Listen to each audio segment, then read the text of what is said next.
Hello, Hey. how's it going? Marcus Good. with That Nerd Show. Hi. So, as a veteran who served in the Army 15 years ago, this project kind of intrigued me more than Okay. most of the documentaries for here today. And I want to start off with, how did you come to this project?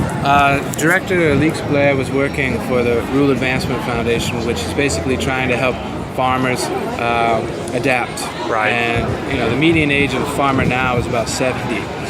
We need younger farmers. So she saw in this young veteran who's coming back and starting a farm a promising idea. And we started in the spring of 2012.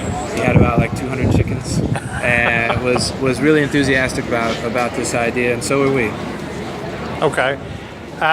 Do you think that this documentary is much more of a human story, or compared to much more of a story about a veteran? It's a human story about a human who is a veteran. I think that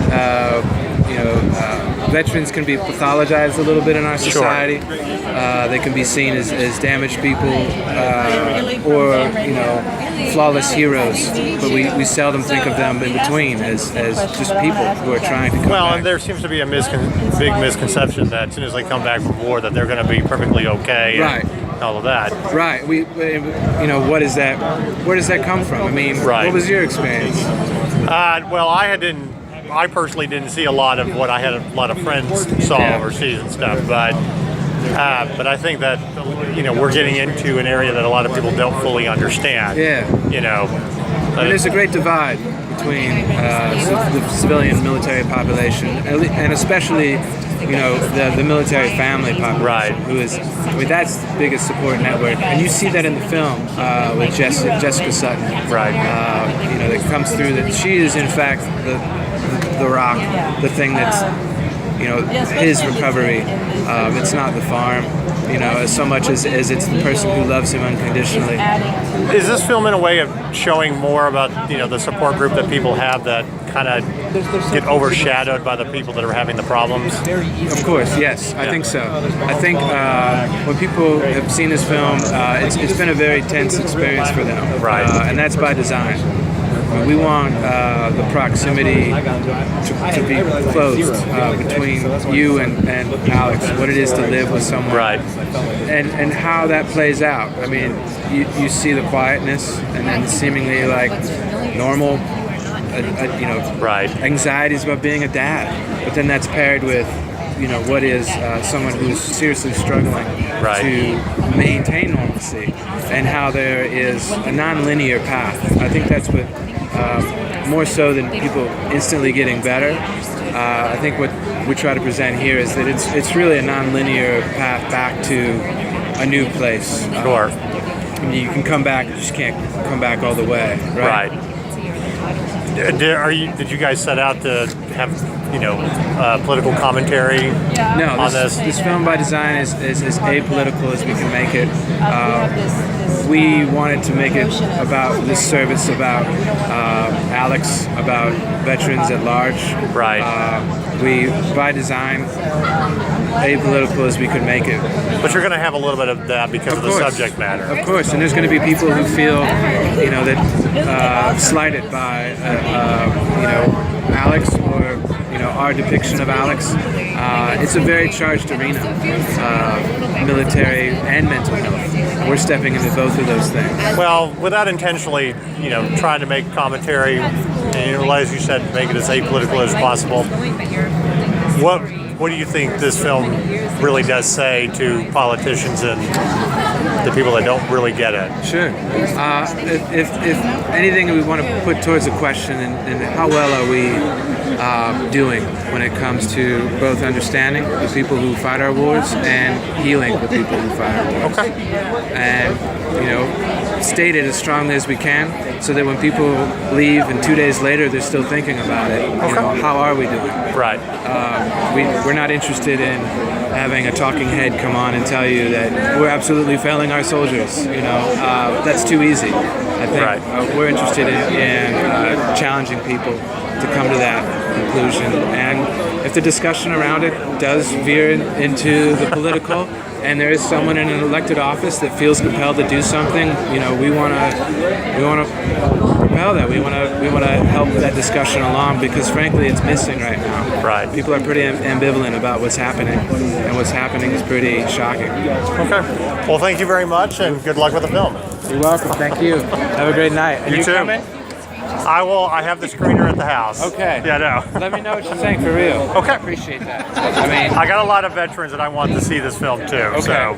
That's important for us and the families. I mean, that's really the audience that I know many veterans who've watched already.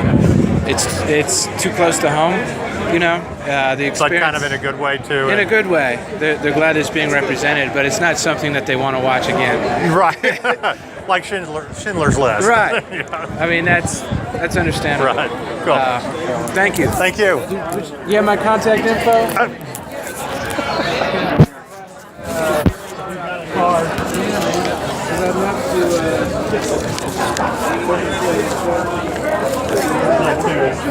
Yeah, exactly. We're fine. Yeah, we're just gonna keep rolling since we're gonna. There you go, man. Oh, thank you very much. And that's the production company. Oh, okay. Great. Yes. Alex and Jeremy. Hi. Hey. Marcus with That Nerd Show. Jeremy. Alex. Do what? That's my middle name. Well, it's a good name. Yes. I see the enlisted U.S. pin on your tie there. I'm not enlisted. I just like to stick with. Okay. Are you a veteran? No, I'm not. Oh, okay. It's a good thing to wear, though. I was telling him that as a veteran who did serve in the U.S. Army, this documentary really intrigued me more than most because of the subject matter. So I want to start with, how did you come to this project?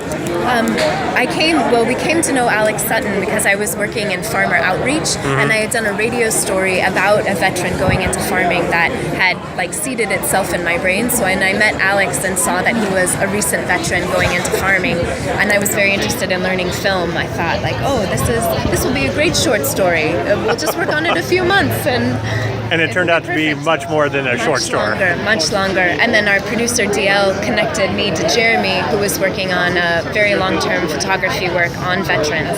Okay. So he was already very into the experience of that. Yeah, I mean, did you set up to tell the story of a veteran or more dealing with the farming community? Yeah, well, we set up to tell the story of a veteran in agriculture and how farming might help in transition from war.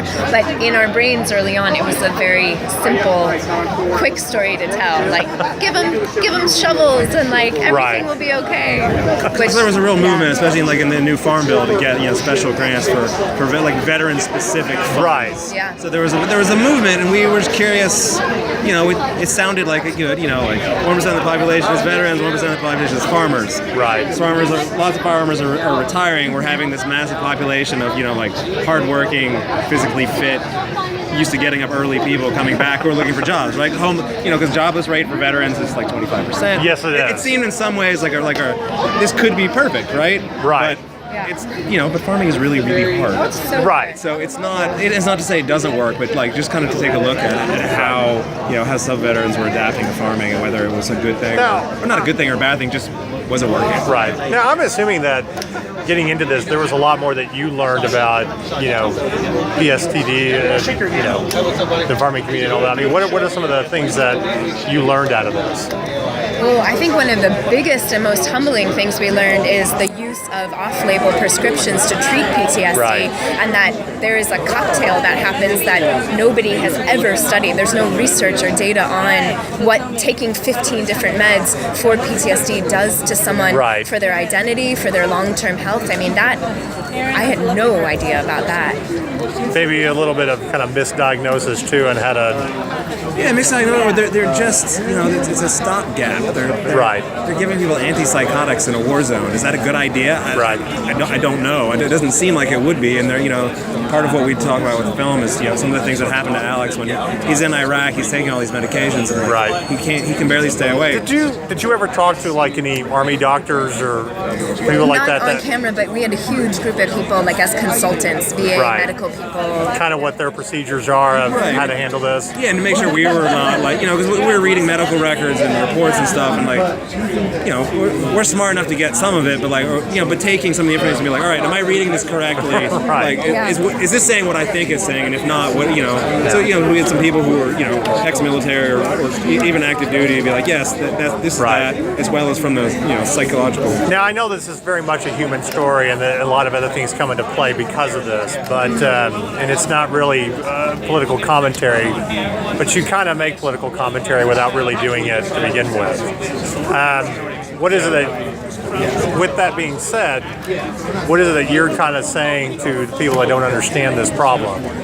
Whether or not you agree with the wars, it is your responsibility as a citizen to listen to the people who are fighting them. Right. I think that's the main point. We are not getting into whether or not they should have gone to Iraq. Right. That's for somebody else. There's another film for somebody else to make. But we felt it's a responsibility for people to listen and to try to understand what the folks fighting are going through and what they need when they come back. Well, I think that's kind of the biggest issue in dealing with that, that debate to begin with, is the effects on the soldiers that you're sending. Right. Right. Because, most of them are not coming back the same at all. Right. I mean, I think, some people come back healthier than others, but nobody comes back unaffected. It's just right. It's impossible. And, I'm not saying everybody has to serve in the military, but I just think it's our responsibility to understand. What's the biggest change you saw in the main character by the end of all of this? I think that's a tricky question in that he's trying to find new purpose. That's a large part of what this film is about. Yes, it's about post-traumatic stress, but it's also about what do you do when the job you've had when your entire identity is wrapped up in one job that you can't do anymore. Right. So it's just trying to, Alex trying to find new purpose and trying to find something that he feels fulfilled by, and trying to start a new family and just try to get on with his life. So post army, can he do that? He joined when he was 17. Right. He's 32. He's never been anything else. He's been a kid and he's been a soldier. That's it. I think watching him become a new dad is something that was, going into it with what he struggles with PTSD, we had no idea how involved he would be. So I would say one big change is becoming a father and trying to show up for that role even on the hard days. So just two more questions. Yes. What's the biggest thing that you hope people take away from this? I think, as Jeremy mentioned before a little bit, the biggest thing is that we need to, as citizens and civilians, have communication with veterans. Right. We need to lessen that massive divide. Only 1% of our population are veterans, and so I think people care about what's familiar. So if you don't know a veteran, you're not going to care about what they're going through. So we want to make people start talking about Very that. true. Now this is just for that nerd show because we're nerds. So the question of the day is, if you could direct, produce, star in, would you rather be in Star Trek or Star Wars? Star Wars. Star Wars. Man, they have some rad female women now leading the way. Yes, so, they do. Yeah, Yes, they Star do. Wars. Yeah. All right. Well, thank you very much. Cool. Good luck with the film. Thank you so much.